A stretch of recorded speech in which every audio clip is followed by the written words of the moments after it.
अशोकनगर के पूर्व कलेक्टर आदित्य सिंह एक बार फिर सुर्खियों में। हाल ही में उनका तबादला हुआ था और अब उनके खिलाफ कई गंभीर शिकायतें सामने आई है। आनंदपुर ट्रस्ट से कथित तौर पर 3 करोड़ रुपए की मांग, अशोकनगर बाईपास परियोजना में अनियमितताओं और जमीन अधिग्रहण में कथित भ्रष्टाचार के आरोपों ने प्रशासनिक गलियारों में हलचल मचा दी है। हालांकि आदित्य सिंह ने सभी आरोपों से साफ इनकार किया है। इसी पर यह हमारी खास रिपोर्ट देखिए। ये है अशोकनगर के पूर्व कलेक्टर आदित्य सिंह। इन्हें हाल ही में हटाया गया था।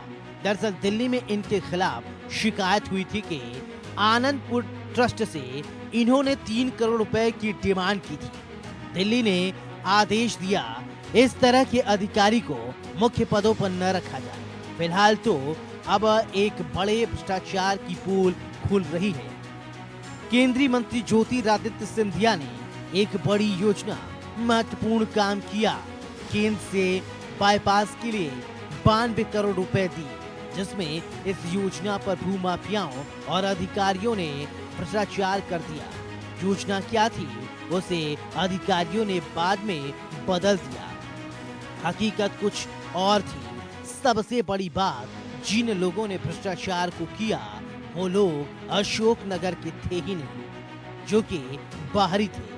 अब अधिकारी तो अशोकनगर जिले में तैनात थे, तो बाहरी लोगों के साथ अधिकारियों ने इतना बड़े भ्रष्टाचार को कैसे अंजाम दे दिया। गंभीर बात यह है कि कुछ जमीन आदिवासी और दलितों की थी, लेकिन ट्रांसफर होने के पहले कलेक्टर ने आदिवासी और हरिजनों को अनुमति दे दी।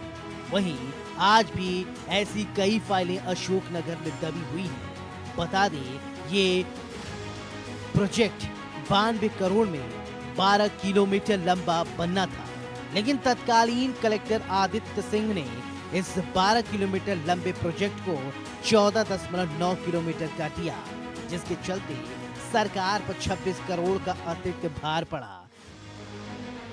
वहीं इसमें मंदसौर, ग्वालियर और बेंगलुरु से जुड़े कुछ लोग भी बताए जा रहे हैं, जिन्हें अशोकनगर के अधिकारियों से फायदा मिला था। पूर्व कलेक्टर पर गंभीर आरोप। अशोकनगर से हाल ही में हुआ है तबादला। आनंदपुर ट्रस्ट से जुड़ी शिकायत, कथित 3 करोड़ रुपए की मांग का आरोप, अशोकनगर बाईपास परियोजना में अनियमितताएं, जमीन अधिग्रहण में कथित भ्रष्टाचार के आरोप। 92 करोड़ में बनना था 12 किलोमीटर का प्रोजेक्ट। कलेक्टर आदित्य सिंह ने इसे 14.9 किलोमीटर किया। सरकार पर 26 करोड़ का अतिरिक्त भार पड़ा।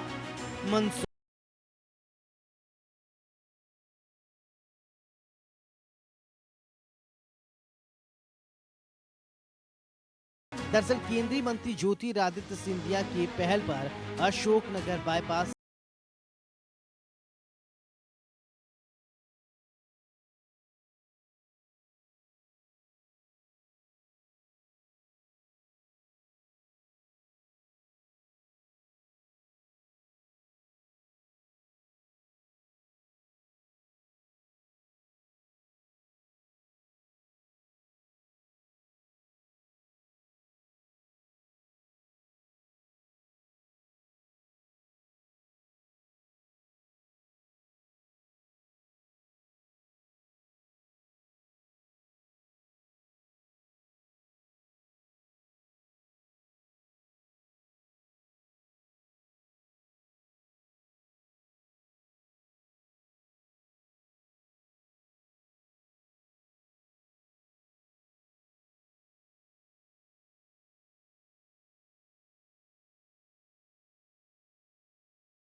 स्तर तक 3 शिकायतें भेजी गई और अब जांच शुरू हो चुकी है।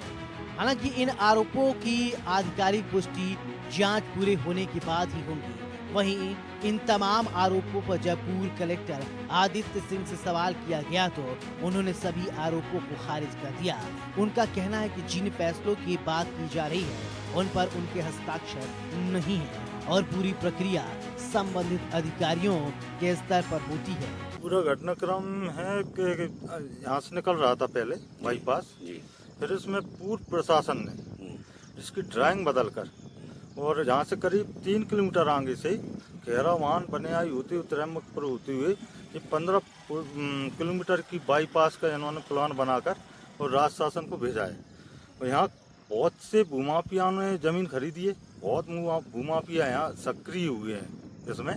तो लगभग 350 बीघा जमीन अभी 2-3-4 महीने पहले ही उनकी रजिस्ट्रियाँ हुई हैं। और यहाँ से 92 करोड़ की जो सड़क थी गडकरी जी ने जो मंजूर की थी, हमारे श्रीमंत महाराज साहब जो स्वीकृत करा कर लाए थे, उस रोड को उन्होंने 92 करोड़ से 26 करोड़ की राशि और बढ़ाकर उधर से जो प्लान बनाया है वो ठीक नहीं है। नहीं, मैंने तब ये अभी चूंकि जो रजिस्ट्रियाँ मैंने निकलवाई हैं, मैंने एकदम उसमें डेट नहीं देखी, पर ये हुई तब है, उसमें ये महीना डला हुआ कि जब ये बाईपास की जानकारी मिली कि ये बाईपास स्वीकृत हो गया और चूंकि पूरे शहर को पता चल गया, पूरे जिले के लोगों को पता चलेगा कि ये 12 किलोमीटर का बाईपास यहाँ से स्वीकृत हो गया है। 14 किलोमीटर की किसी को भी जानकारी नहीं थी, मुझको भी नहीं थी, जबकि मैं तो विधायक हूँ उस जिले का।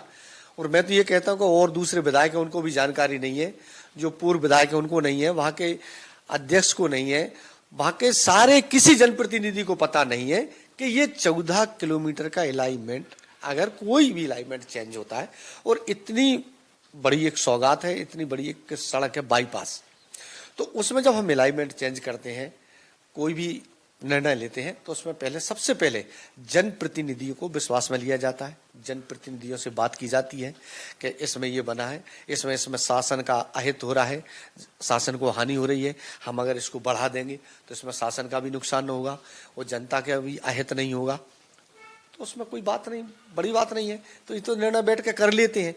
पर ताज्जुब की बात यह है कि हमारे बार बार पूछने के बाद भी, बार बार कहने के बाद भी कि आखिर ऐसा क्यों किया, इस वजह क्या रही, इसमें कारण क्या रहे और कहां से किया, भैया ये तो बता दो हमको। हमको तो ये भी नहीं बताया गया है।